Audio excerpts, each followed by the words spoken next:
Welcome to our video series, where we're talking to tech marketing leaders in a range of industries to learn their top challenges and how they achieve ROI in today's Marcom landscape. For those of you who stumbled on our site for the first time, hey there. We're an award-winning public relations and integrated communications agency representing global tech enterprises and innovative startups. The way we partner with clients now is certainly not the way agencies did it 5 years ago. Why? While traditional media outlets continue to morph into digital news engines and social media platforms change their algorithms and features every single day. And to top it off, sales, demand gen, customer success, and PR now must all work together in concert to show true ROI to the C-suite. As you can see, the landscape is getting, well, a little complicated.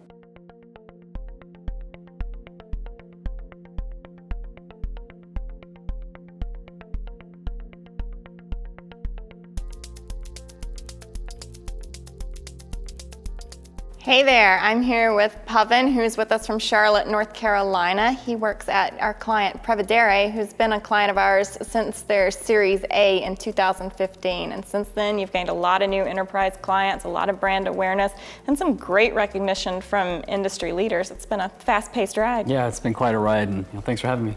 Of course. Well, the software as a service industry is a $92 billion industry, showing no signs of slowing down. But you came to Prevedere from BMW, a more traditional background. What would you say are the most essential marketing and PR strategies at a SaaS company, and how's that any different than what you've seen before?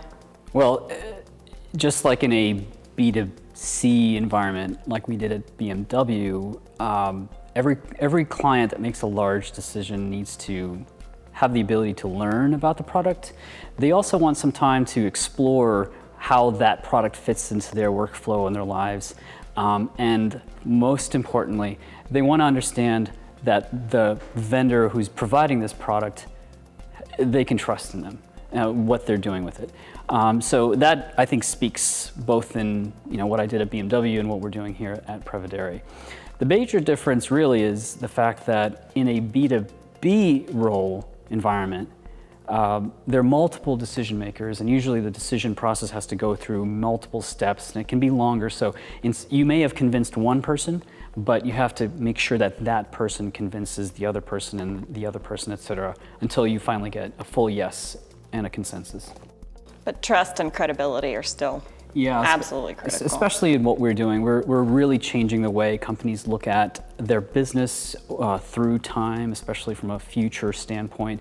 And while most companies understand their past and their present, the future is very uncertain, and it's almost an expectation that the future is uncertain. And we're changing that paradigm quite a bit by saying, no, you should expect to have as much clarity of your future as you do your past. Yeah, so you're totally changing a traditional business process and forecasting and creating a new market segment for business performance forecasting. What's the role of messaging as you position Prevedere, and how do marketing messages play a role in that?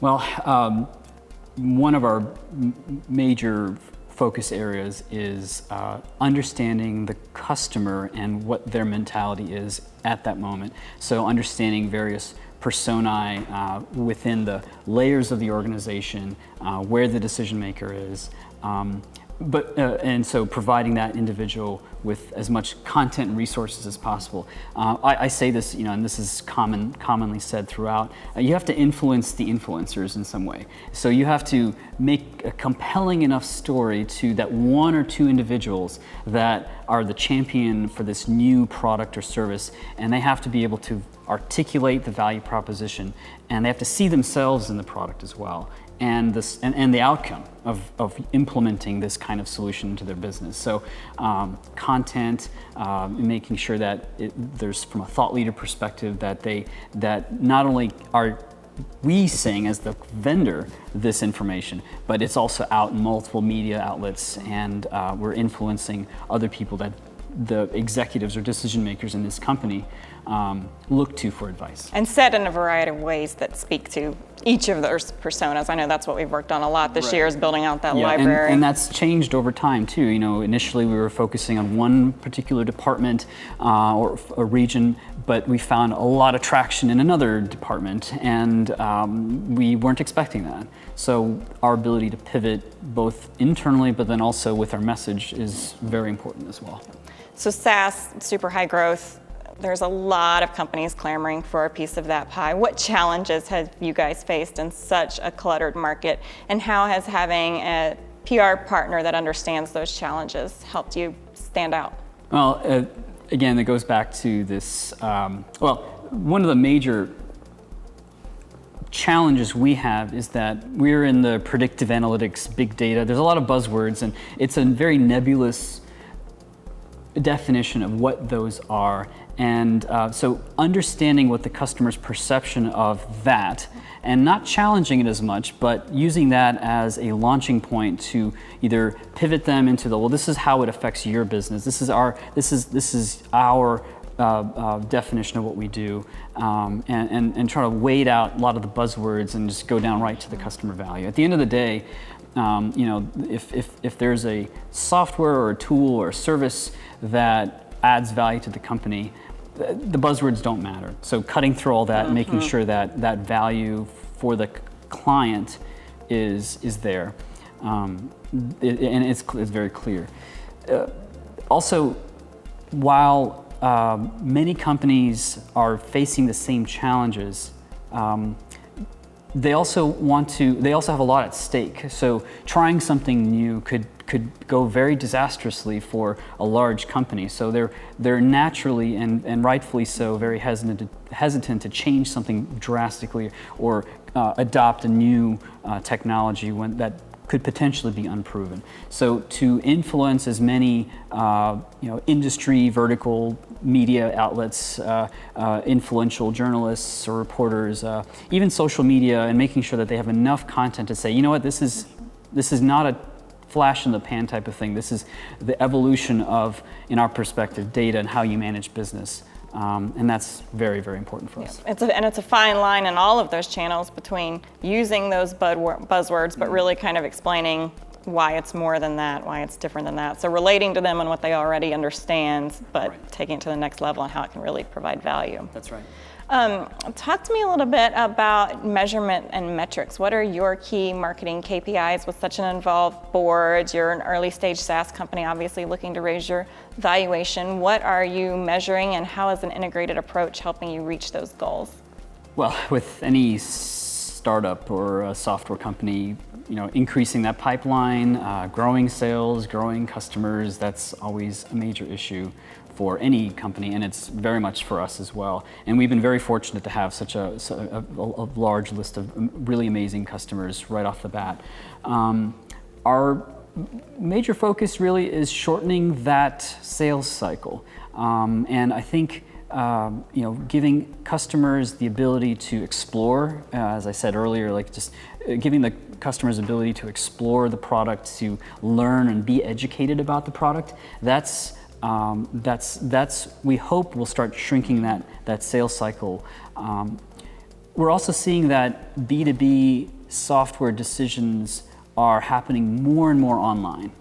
So instead of the conferences and white papers, while they're still important, we're starting to see a lot more discovery go online. So going into search engine marketing and social media and digital video and webinars is something that's very important for us.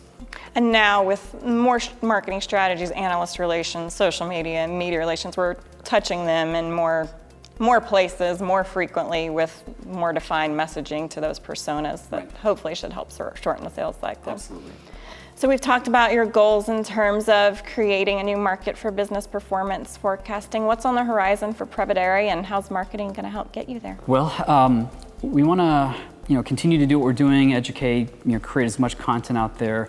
We feel we're on the edge as far as like when it comes to mainstream adoption of what we're doing. We're starting to see other clients or customers coming to us saying that, hey, you know, we've heard something, we read something about external data and how we should look at external factors that affect the business. We just don't know how to do it. And that's, so we were starting to see that. So I think continue to do what we're doing is great. In the future, we want to push more content online and have customers explore our application, and almost taking a page from the B2C side of the business, like a Dropbox or Netflix, where you can get a 30-day free trial. And I think I'd like to see us move towards that direction, where they can explore and see the application and see how it works in a way that they can see themselves in the application once it's theirs. And that's a little bit of a paradigm shift for B2B SaaS. You don't go into Oracle and do that, you know, or you don't go into Salesforce, but either way, that's one of the things that we would like to do. Okay, so an increased focus, even more so on inbound marketing and lead generation. Yeah, inbound marketing, digital media, have them play with the application in a limited, sandbox type environment. Those are things that we would like to accomplish. Great. Well, thank you, Pawan. You're welcome. As you can see from that discussion, the integrated approach is really how we view the world. To break it down even further, let's look at our integrated approach diagram. You can really see that we begin with solid messaging and content. This content has to be compelling and digestible so that it will attract your buyers.